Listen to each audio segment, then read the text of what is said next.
Christine, and Taylor Swift's new album, Reputation, has dropped.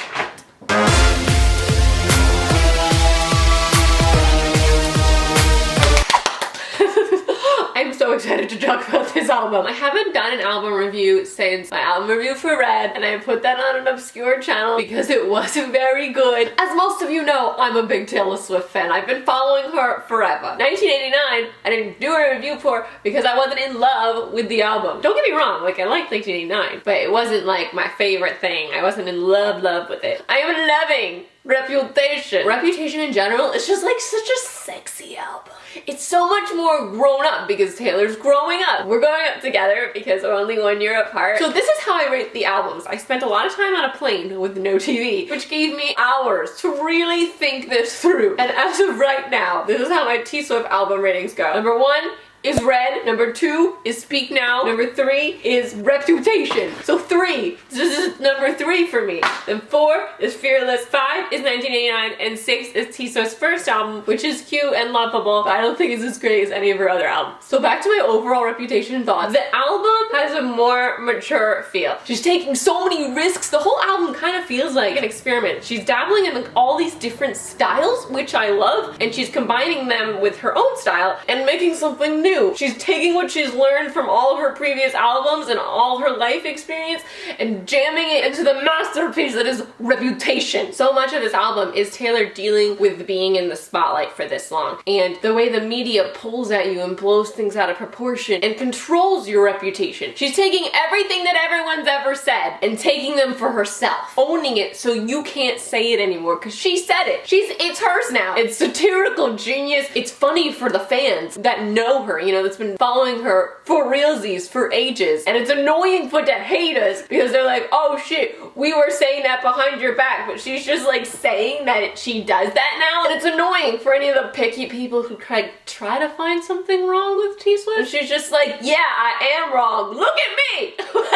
We first saw something like this with 1989, with the song Blank Space. Her taking what people think about her and owning it in a comedic way. Yeah, this is what I'm like, sure, let's do it. And taking it. And that's what she did with Look What You Made Me Do. She takes all these things that people have said about her that are like eating away at her and puts them on for a second to show you what that would be like. It's just excellent. And the album's a combination of that, like satirical, like wearing the reputation you give her stuff, and falling in love and being 27 and going in and out of relationships. All the T Swift stuff that I've come to know and love.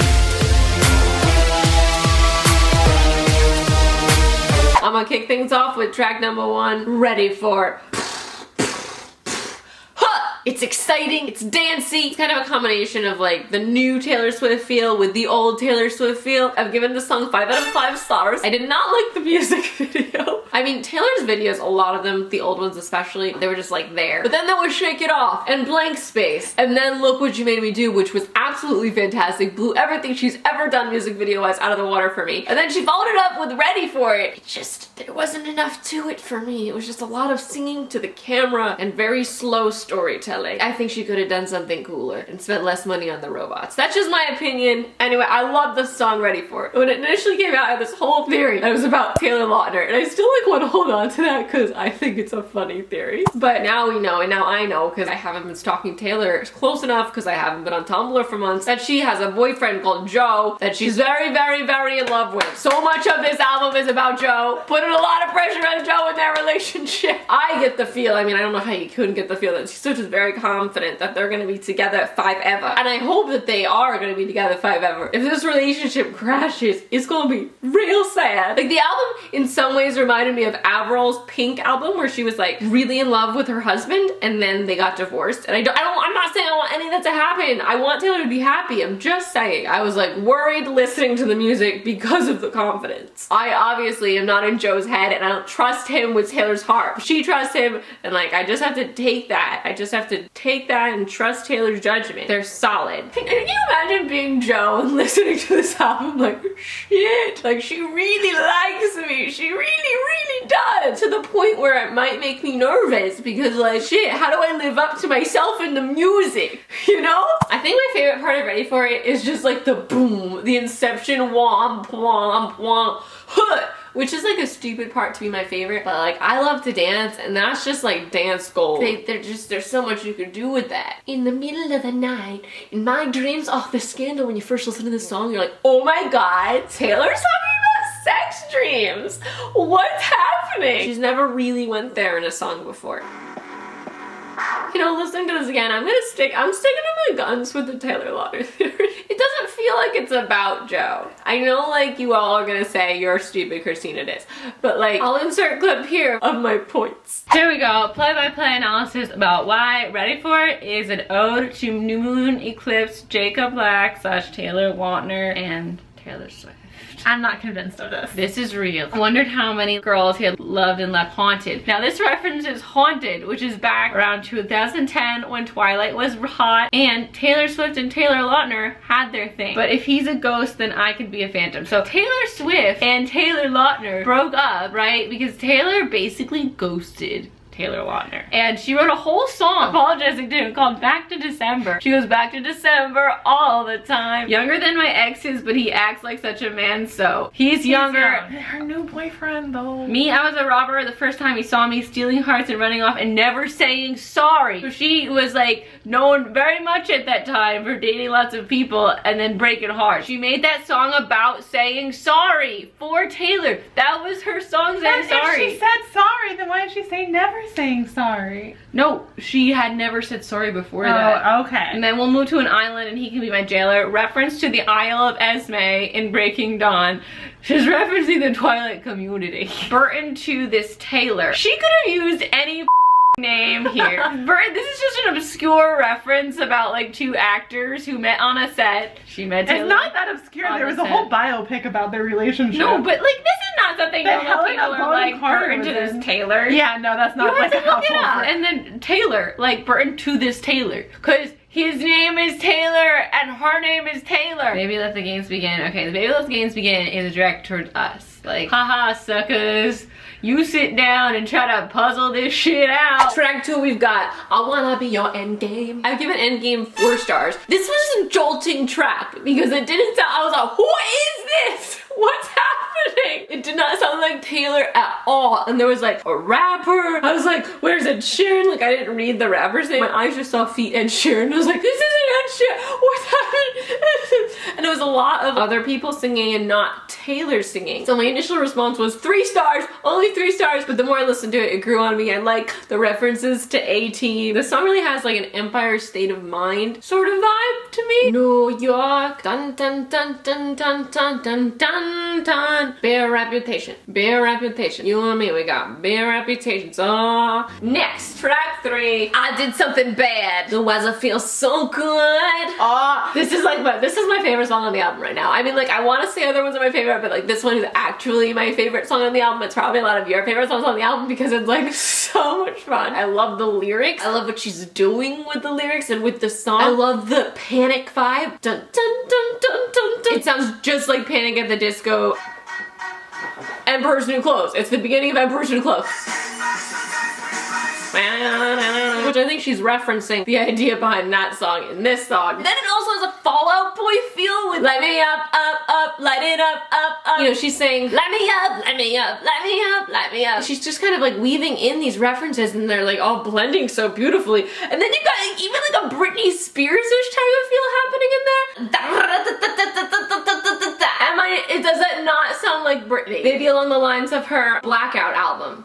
Yes, when her reputation was at its worst. We've got her taking ownership of the blank space idea again. She flies them around. It's kind of the reverse lyric of I Knew You Were Trouble, where they're like, you fly me around and then you put me down. But here she's saying that like she'll drop them. If they do this to her, they do this to her. Oh, it's so beautiful. I think she's also saying, they say I did something bad. Hashtag no regrets for calling out John Mayer in all my songs. Like they say I did something bad, but like why does it feel so good? And I do it over and over and over again. Then we've got track 4, another one of my favorites, Don't Blame Me, which I immediately give 5 stars. I love this one. It reminds me of Flow, Florence and the Machine. It also feels reminiscent of Adele to me, like she like mashed those two together with herself. She's talking about her relationship in a more serious, sexy way. Don't blame me, love made me crazy. I get so high, and it's a different style for Taylor, just musically. I feel like it really shows off her voice too. There's some tracks where I think like the music kind of overwhelms the lyrics, and I feel like the perfect balance is struck here, and it leans toward showing off her voice rather than the background instrumental electro pop stuff. Like if there's one thing that I would subtract some of in this album is the background electro pop stuff. I always love Taylor more stripped down as opposed to like backed up with all these weird noises. Track number 5, we've got Delicate. Is it cool that I said all that? Is it chill that you're in my head? This song is just so relatable in terms of like the beginning of a relationship that like you're really feeling, but you're scared to mess it up because you don't know how much of yourself he's ready for. You know how much honesty that person could handle in this moment. Like it feels so delicate. We haven't really had that conversation where we're defining what we are. Is it cool that I said all that? Did I freak you out? Like, are you gonna run away? Please don't. Delicate. Isn't it? Isn't it? Isn't it? Isn't it? Somehow Taylor has taken the phrase "isn't it" and made it hers. Isn't it? Is a T-Swift reference now. You gotta applaud that kind of thievery of the phrases. Like, this is why we can't have nice things. Are we gonna think of that as something we all just used to say for shits and giggles? Or are we gonna think of that as, this is why we can't have nice things? Darling. That's where my head goes now. I don't know, it's just like she took it. It's hers now. Overall, I feel like Delicate has more of a 1989 feel. It's funny, it's like initially all the 1989 feel ones, I was like, oh no, I don't like this one as much. Too much electro stuff going on. And there are a few that I do feel like that actually still, but Delicate I feel like had the 1989 feel in a good way, like in the best way. Then we got, ooh, look what you made me do. Look what you made me do. Look what you just made me do. Look what you just made me do. Oh, I've already talked about how much I love Look What You Just Made Me Do and like the satirical comedic genius to it. It's not to be taken literally. Everything she says is to be taken with a grain of sarcastic salt. The more I've listened to Look What You Made Me Do over the past couple months, the more I like it. Like I liked it in the beginning, but now I love it. After the music video, I loved it. After learning the choreography, I loved it. And after listening to it like 5,000 times and never getting tired of it and it always making me feel like I can conquer anything, that's what the song does for me. I put it on, I'm like, I can do today. I can win today. I am woman, I'm strong, I'm badass bitch. That's what it makes me feel like. When I'm feeling my laziest, I put on Look What You Made Me Do and I'm like, oh, I can get up. This song is Taylor taking control of her own fucking narrative. Then we got So It Goes, which is probably my least favorite song on the album. No, it's not. I mean, it's close to it, but it's not. So It Goes, I got 3 stars right now. It's the I Know Places of this album for me. I don't want to listen to it initially when it starts. Like, I'll listen to it once it's started and I'm like, okay, I'll listen to this.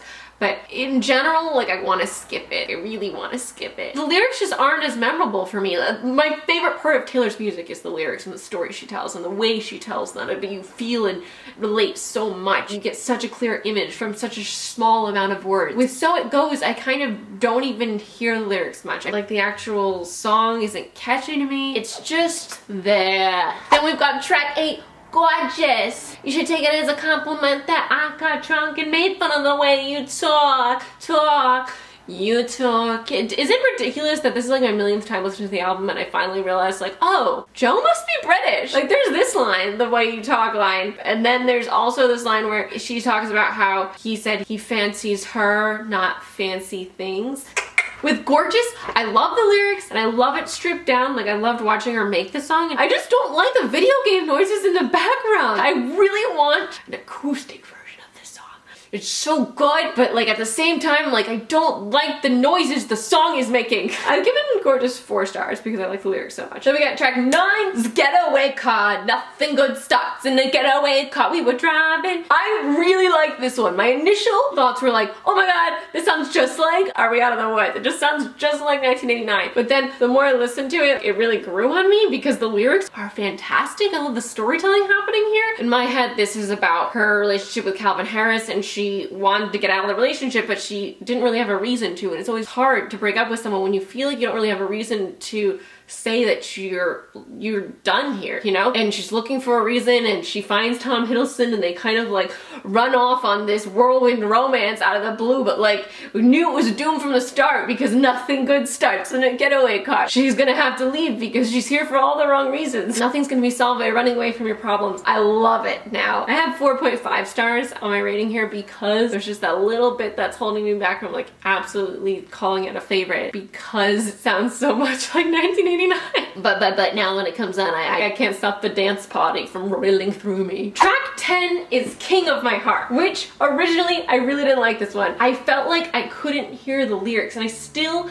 have trepidations because I feel like the background noise overwhelms her voice when she starts saying like, prove that I'm your American queen, all that stuff. You know, the part where it's like da da da da da da da da. I love the idea behind the song. She was like, you know what, I'm better off just staying single. I don't need a relationship right now. And then this guy calls her and she's like, okay, whatever, we'll go on a date. And then all of a sudden she finds herself falling in love, and she's like, shit, all of a sudden you're the king of my heart, and I can't do anything about it. I love the bridge. Is this the end of all the endings? My broken bones are mending. I really love what's happening. I just don't like how loud the music is and how much is going on. It's like, what's your name? And I'm a demon, and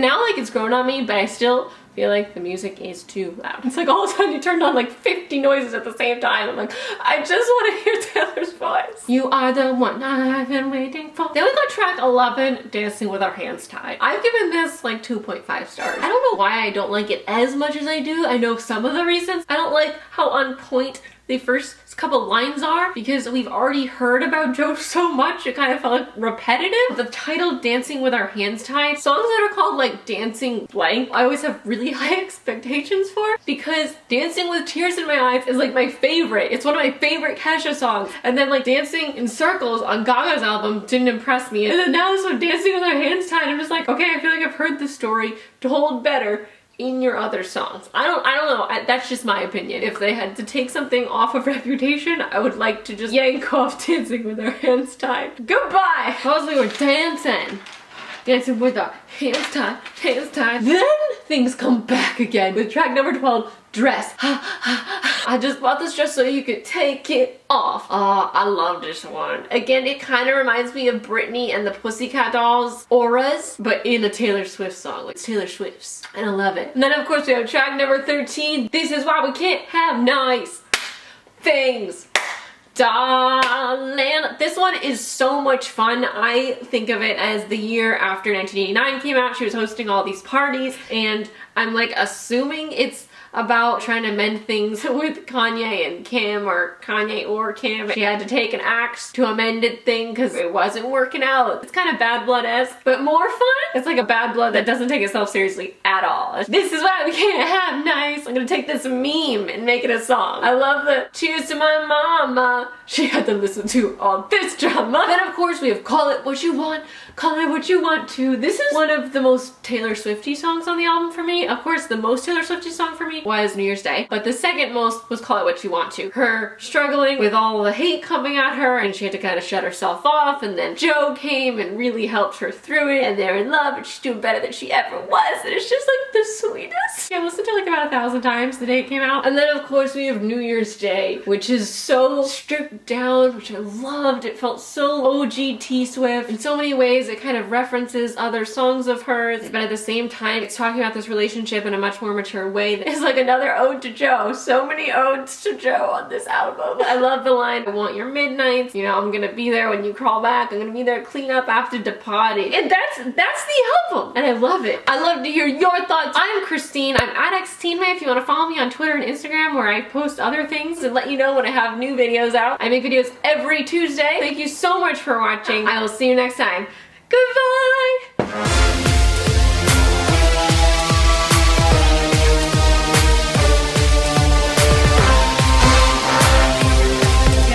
You can see, if I had a chalkboard, I'd underline my points. Taylor Lautner is this song topic and Twilight, New Moon in the Cliffs.